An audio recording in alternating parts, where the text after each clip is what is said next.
Hello everyone, welcome back to our channel. మనం టీచువల్ lesson సిరీస్ని explain చేసుకుంటున్నాం. ఇది 5th ఎపిసోడ్. మనం 4th ఎపిసోడ్ దాకా చూడని వాళ్ళు లింక్స్ అన్ని డిస్క్రిప్షన్లో ఇస్తాను, పోయి చూడండి.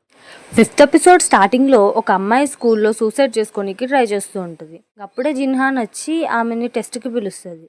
అప్పుడే మనకు అర్థమవుతుంది వీళ్ళు మన బ్యూరో వాళ్ళు ఇక్కడికి టీచర్లకి టెస్ట్లు పెట్టనీకి వచ్చారని. తర్వాత సీన్లో టీచర్ వెళ్తూ ఉంటే జిన్హాన్ వచ్చి, మీరు టెస్ట్లో ఫెయిల్ అయ్యారు, రేపటి నుంచి స్కూల్కి రాక్కర్లేదు, మీరు టీచర్గా పనికిరారు అంటుంది. పక్కనున్న వేరే టీచర్, ఏంటి తను టీచర్గా పనికిరాదా, ఏమంటున్నారు మీరు అంటే, అవును తను టీచర్గా పనికిరాదు, కొన్ని రోజులు ఆమెకి రెస్ట్ కావాలి అని చెప్తుంది. అప్పుడు జిన్హాన్ ఏమో, మా ద్వారానైనా సరే మీరు కొన్ని రోజులు సెలవు తీసుకోండి అని అంటది. నిజానికి వాళ్ళ టీచర్ వాళ్ళ మమ్మీ హీరోనిగా టీచర్ వాళ్ళ అమ్మ కలిసి టీచర్ డైరీ చూపిస్తుంది. అందులో ఆమె చనిపోనికి రెడీ ఉందన్నట్టుగా రాసి ఉంటుంది. అందుకనే ఈ బ్యూరో వాళ్ళు ఇక్కడికి వచ్చి ఉంటారు. ఇప్పుడు ప్రెజెంట్లో చూసుకుంటే టీచర్తో జిన్హాన్ మాట్లాడుతూ ఉంటుంది. మీ అమ్మ మాకు చెప్పింది మొత్తం, నువ్వు కొంచెం రెస్ట్ తీసుకో, మిగతాదంతా మేము చూసుకుంటాం అనేసి కూర్చోబెట్టి చెప్పింది. దానికి ఆ టీచర్ ఏమో, మరి స్కూల్లో పిల్లలు ఇప్పుడు వాళ్ళకి టీచర్ కావాలి కదా అని అంటే, జిన్హాన్ ఏమో ఇప్పుడు వాళ్ళకి కొత్త టీచర్ వచ్చాడు అనేసి అంటారు. అప్పుడేమో, అరే కొత్త టీచరా, అయ్యో మరి వాళ్ళని ఎలా ఇబ్బంది పడతారో అని కంగారు పడుతుంటే, మీరు అంత ఇబ్బంది పడకండి, అంత భయపడకండి, ఆ కొత్త టీచరు భయపడే టైప్ కాదు, భయపెట్టించే టైప్ అని చెప్తారు. ఇక్కడ కొత్త టీచర్ ఎవరని చూస్తే కదా మన హీరోనే. పోరగాళ్ళంతా హీరోకి 30 తిప్పలు పెట్టి 3 చెరువులు నీళ్ళు తాపిస్తూ ఉంటారు. ఒకటే గోల అల్లరి మొత్తం భరించలేకపోతూ ఉంటాడు. చాలా కష్టం అని అనిపిస్తుండదు ఆయనకి. అందులో ఒకడికి సడన్గా టాయిలెట్ అని అర్జెంట్ అని అరుస్తుంటాడు. ఆయన తీసుకుపోయి వచ్చేసరికి పోరగాళ్ళు అందరూ లైన్ పెట్టి అర్జెంట్ అని అరుస్తూ ఉంటాడు. ఒక్కొక్కరిని తీసుకుపోతే అవ్వట్లేదని 2-3 ఒకేసారి ఎత్తుకొని ఉరుకుతూనే ఉంటాడు. ఒక్క సెకండ్ కూర్చొనివ్వరు, ఒక్క సెకండ్ నుంచొనివ్వరు. స్కూల్ అయిపోయాక కూర్చొని అనుకుంటున్నాడు, ఎట్లరా బాబు ఈ పిల్లల్ని చేయడం అనుకుంటాడు. స్కూల్లో పిల్లలందరూ వెళ్ళిపోయాక క్లాస్ అంతా అబ్జర్వ్ చేస్తే ఆ టీచర్ ప్రతి ఒక్క పిల్లోడిని చాలా శ్రద్ధగా గమనించడం, వాళ్ళకి ఏది కావాలో ఏది వద్దు అన్నట్టుగా అన్నీ ప్రిపేర్ చేసుకొని అన్నీ నోట్ చేసుకొని అలా వాళ్ళకి నచ్చినట్టుగా ఆ రూమ్ మొత్తం సెట్ చేయడం అన్నట్టుగా చేసింది అన్నట్టుగా గమనిస్తాడు. ఇక లాస్ట్కి వాళ్ళ ఇంట్లో పడుకొని రోజు నైట్ హీరోయిన్ ఫోటో చూసుకుంటూ టీచర్గా ఉండడం ఇంత కష్టమా అనుకుంటూ ఉంటాడు. ఆ తర్వాత ఆ టీచర్ డైరీ తీసి చదువుతాడు. అందులో అసలు ఏం జరిగిందో చూపిస్తారు. ఆమె ఫస్ట్ క్లాస్లోనే పిల్లలందరితో కైండ్గా ఆమె ఇంట్రొడ్యూస్ చేసుకుంటూ ఉంటుంది. అలాగే ఆ పిల్లలందరినీ పేర్లు చెప్పమంటే అందరూ చెప్తూ ఉంటారు. అందులో ఒక పిల్లోడు మాత్రం చెప్పడు. అప్పటికే ఆమె ఏమనకుండా, ఓకే పర్లేదు నువ్వు కూర్చో అని మిగతా వాళ్ళతో అడుగుతుంది పేర్లను. అట్లా ఆ రోజు క్లాస్ అయిపోయాక అందరు పిల్లల్ని పంపిస్తూ వాళ్ళ పేరెంట్స్ కూడా ఉంటారు వాళ్ళతో పాటే. అందులో ఒక ఆమె మాత్రం వచ్చి, అదే ఆ పిల్లోడు మాట్లాడలేదు చూడండి, ఆ పోరగాడు వాళ్ళ మదర్ వచ్చి, మీరు కొత్త టీచర్ కదా, మా పిల్లోడిని కొంచెం బాగా చూసుకోండి అంటుంటే, సరే మేడం సరే అని అంటుంటుంది. కానీ ఈమె ఎలా చెప్పిద్ది అంటే, ఆర్డర్ వేసిన తీరులో చెప్తుంటుంది. నా కొడుకు కొంచెం ఈరోజు మీరు అలా అడగకుండా ఉండాల్సింది, పేరు కొంచెం మీరు ర్యాష్గా చెప్పకండి, మెల్లగా చెప్పండి, అది ఇది అనేసి అంటున్నారు. ఆమె కూడా ఓకే పర్లేదు, పేరెంట్స్ అంటే ఇలానే ఉంటారు కదా అని ఓకే మేడం అంటుంది. నేను నా కొడుకు కోసం ఏదైనా చెప్పాలంటే మీతో కాంటాక్ట్ అవ్వచ్చు కదా, అది ఇది అని అంటుంది. పర్లేదు మేడం అనేసి అంటుంటుంది. అందరూ పేరెంట్స్ అంతే కదా, పిల్లల గురించి ఇట్లనే చెప్తారు కదా టీచర్స్, కానీ ఈమె కూడా వింటూ ఉంటుంది. కానీ సడన్గా ఆమె ఏమంటుందంటే, మీరు పలానా అపార్ట్మెంట్స్లోనే కదా ఉంటారు అనేసి అంటుంది సడన్గా. ఇక షాక్ అయ్యిద్ది టీచరు.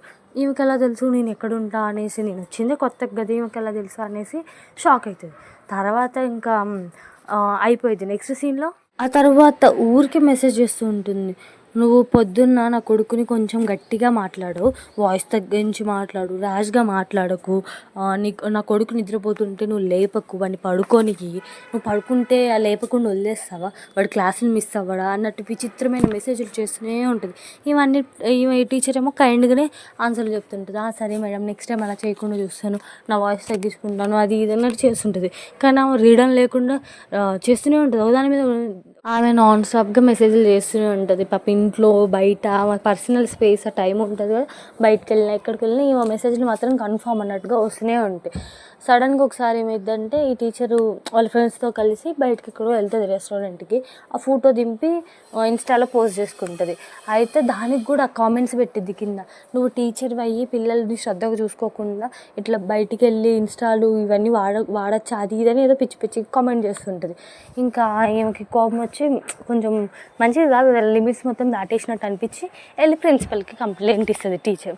మేడం ఇట్లా ఇట్లా చెప్తుంది కదా అంటే, ఆ ప్రిన్సిపల్ తింగర్ది అది ఉన్న పొద్దు కూడా ఏమంటుందంటే, నువ్వు అట్లయితే ఇన్స్టా డిలీట్ చేసేసి అన్ఇన్స్టాల్ చేసేసి, అవసరం లేదు. మరి ఈ ప్రిన్సిపల్ దొంగ సచ్చింది కూడా గట్లనే అనేసరికి ఇంకేం చేయలేక ఆమె కూడా అన్ఇన్స్టాల్ చేసేస్తుంది.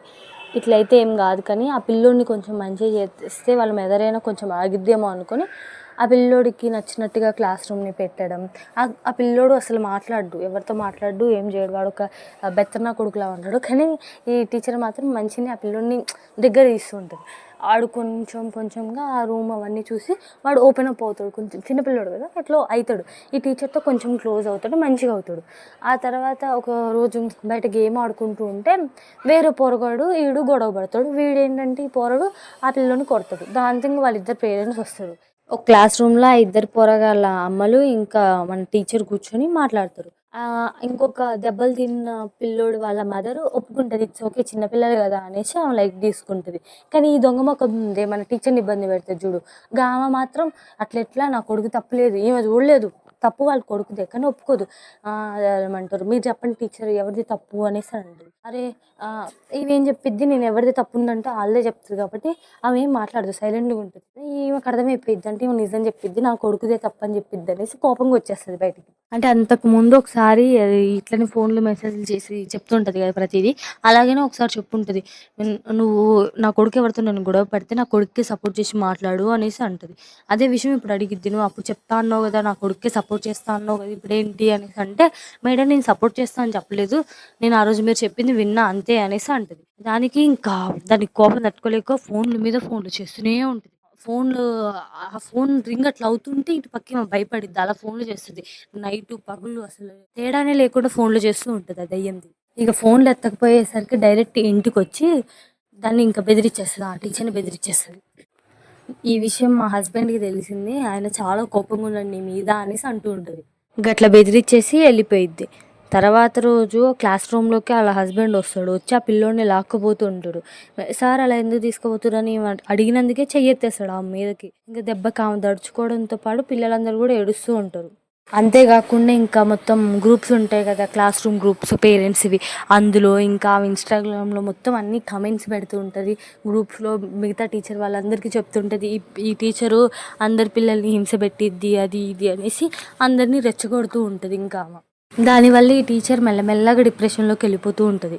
తర్వాత బెదిరిస్తుంది, నువ్వు నేను చెప్పినట్టు వినలేదు కదా, ఖచ్చితంగా నేను కొరియన్ ఎడ్యుకేషనల్ రైట్స్ బ్యూరో వాళ్ళకి చెప్తాను నీ గురించి, నీ మీద వాళ్ళకి రిపోర్ట్ చేస్తాను అనేసి అంటుంది. అప్పుడు ఈ టీచర్ ఏమో ఒకవేళ నా తప్పేమీ లేదని తెలిస్తే అనేసి అంటే, అప్పుడు నేను నీకు సారీ చెప్తా అనేసి వెళ్ళిపోయిద్ది. ఇంకా మొత్తం సోషల్ మీడియాలో మొత్తం స్కూల్లో పిల్లలు కూడా తగ్గిపోతూ ఉంటారు, ఆంటీ టీచర్ అంత మంచిది కాదు కదా అనేసి క్లాస్లోంచి పిల్లలు వెళ్ళిపోతుంటారు. ప్రిన్సిపల్ కూడా ఇట్లయితే మాది పోతుంది కదా అమ్మ, నువ్వు కొంచెం జాబ్ మానేస్తే బాగుంటుంది అన్నట్టుగా మాట్లాడుతూ ఉంటుంది. ఇంక ఇవన్నీ తట్టుకోలేక ఆమె సూసైడ్ చేసుకోబోయింది అన్నట్టుగా హీరోకి తెలుస్తుంది. ఇదే ఫ్లాష్ బ్యాక్ అయితే. ఇదంతా బ్యూరో వాళ్ళంతా మాట్లాడుకొని ఇక టీచర్ డిప్రెషన్ నుండి బయటకు రానికి ట్రీట్మెంట్కి దగ్గరుండి పంపిస్తారు.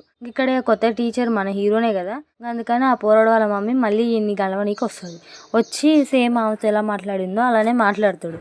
వీడు ప్రతిదానికి ఇంకా మన హీరో అట్లనే కదా, ప్రతిదానికి సరే సరే మేడం సరే మేడం అన్నట్టుగా చెప్తాడు. తర్వాత ఆమె పోయినాక సార్ కాల్స్ చేస్తాడు చూడు, ప్రతి దానికి కాల్స్ పైన కాల్స్ చేస్తూ మీ అబ్బాయిని ఏది ఎట్లా అడగాలి, ఏది ఎట్లా చేయాలి, అది నిద్రపోతుంటే లేపాలా, ఒకవేళ లేపితే మళ్ళీ నిద్ర డిస్టర్బ్ అవుతుంది కదా, పోతే క్లాస్ మిస్ అవుతాడు కదా, అది ఇది అని మొత్తం నస అంటే నస. ఆమెకి రీడన్ లేకుండా హీరో కాల్స్ చేస్తూ ఉంటాడు.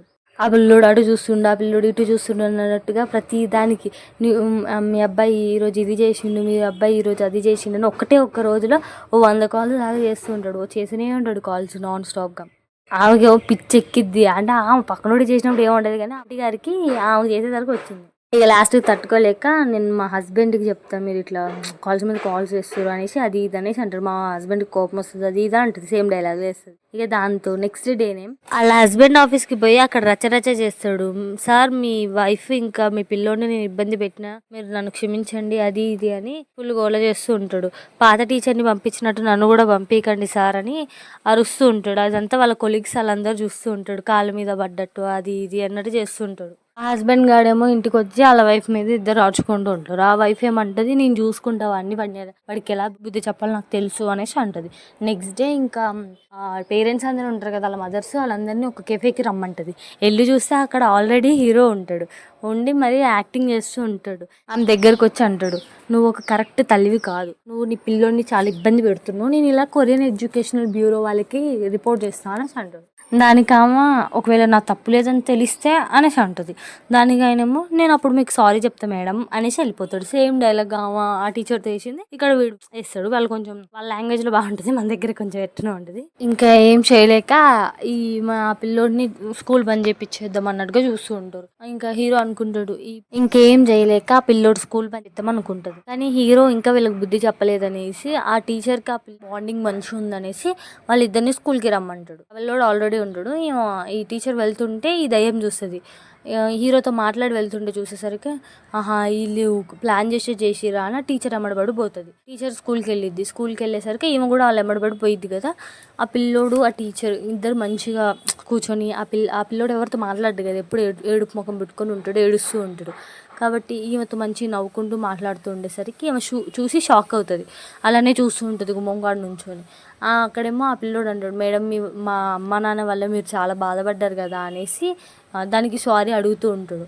అది ఈమె చూస్తూ ఉంటుంది, వాళ్ళ పేరెంట్ వాళ్ళ అమ్మ అదేంది. హీరో ఆమెకు చెప్తాడు అర్థమయ్యేలా, కొంచెం రియలైజేషన్ అయ్యేలాగా చెప్తాడు. ఆమె కూడా రియలైజ్ అవుతుంది. ఇట్లా పిల్లోడు ఇంకా చూసేసరికి సొంత కొడుకు కదా, కొడుకు అట్లా మంచిగా ఉండేసరికి ఇంకా చూసి రియలైజ్ అవుతుంది. ఇంకా లాస్ట్కి అయిపోయింది ఇలా స్టోరీ. దాని తర్వాత జిన్హాను, బోగుందే, హీరో వీళ్ళందరూ కార్లో పోతూ ఉంటారు. జిన్హాన్ అడిగిద్ది హీరోని, సార్ మీకు ఎలా తెలుసు వీళ్ళందరూ ఒకేసారి స్కూల్కి వస్తారు అనేసి, ఇలా జరిగిద్దని మీకు ఎలా తెలుసు అని అడిగితే, ఏమో నాకు అలా అన్నీ తెలిసిపోతాయి అంతే అన్నాడుగా హీరో చెప్తాడు.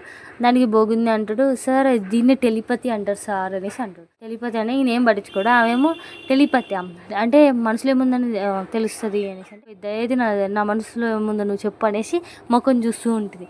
దానికి కళ్ళల్లో కలిపెట్టి చూస్తుంటే వాడేమో చెత్త అనేసి అంటాడు. చెత్త ఏంటి నీకు, ఇదేనా నీ టెలిపతి అది ఇదని అంటుంది. దానికి బోగుందే మెల్లగా అది నీ కళ్ళల్లో ఊసుంది అనేసి అంటాడు. దానికి హీరో పక్కన నవ్వుతాడు. నవ్వి తర్వాత ఏం తినాలనుకుంటారు అనేసి అంటే ఏదో సంథింగ్ ఐటమ్ చెప్తాడు బోగుందే. ఎగ్జాక్ట్లీ నేను ఇంతకుముందు మైండ్లో అనుకుంది అదే అనేసి జిన్హాన్ అనేసరికి, దీన్నే టెలిపతి అంటారు, వైద్య శాస్త్రంలో ఇదే టెలిపతి అనేసి చెప్తుంటాడు. తర్వాత కోర్టులో చూపిస్తూ ఉంటారు వీళ్ళు ఆమెను అట్లా స్టాక్ చేసినట్టుగా మొత్తం ఇన్స్టాలో ఎక్కడ పడితే అక్కడ మొత్తం ఆమెని కమెంట్ చేయడం, ఇట్లా ఆమెను ఇబ్బంది పెట్టారు కదా మెంటల్లీ, దానివల్ల అదంతా చెప్తూ ఉంటారు. వాళ్ళ మీద కేసులు అన్నీ చెప్తూ ఉంటారు. ఇంకా నెక్స్ట్ సీన్లో మన మినిస్టర్ ఉంటాడు కదా, మినిస్టర్ ఆయన స్పీచ్ ఉంటుంది కదా, అది చెప్తూ ఉంటాడు. ఇక ఇప్పుడు జరిగిన ఈ స్కూల్లో జరిగిన సంఘటన గురించి అందరికి మీడియాకి చెప్తూ ఉంటాడు. చెప్పేసి తర్వాత మొత్తం పడ్డ టీచర్స్ అందరికీ ఆయన తరపు నుంచి ఇంకా వాళ్ళ బ్యూరో తరపు నుంచి క్షమాపణ అడుగుతాడు. లాస్ట్లో హీరోయిన్ని డైరీ చూస్తున్నట్టుగా చూపించి ఈ ఎపిసోడ్ని ఎండ్ చేస్తారు. నా ఎక్స్ప్లెనేషన్లో చాలా మిస్టేక్స్ ఉంటాయని నాకు తెలుసు. మీరు ఒకటైనా కమెంట్ చేయండి. అండ్ మర్చిపోకుండా లైక్ చేసి, షేర్ చేసి, సబ్స్క్రైబ్ చేసుకోవడం అస్సలు మర్చిపోదు ప్లీజ్. కనీసం 10 కమెంట్స్ అయినా వచ్చినాయి అనుకోండి ఈ వీడియోకి, ఖచ్చితంగా ఒక మంచి సినిమా తీసుకొచ్చి ఎక్స్ప్లెయిన్ చేస్తాను మీకోసం. And thank you for watching.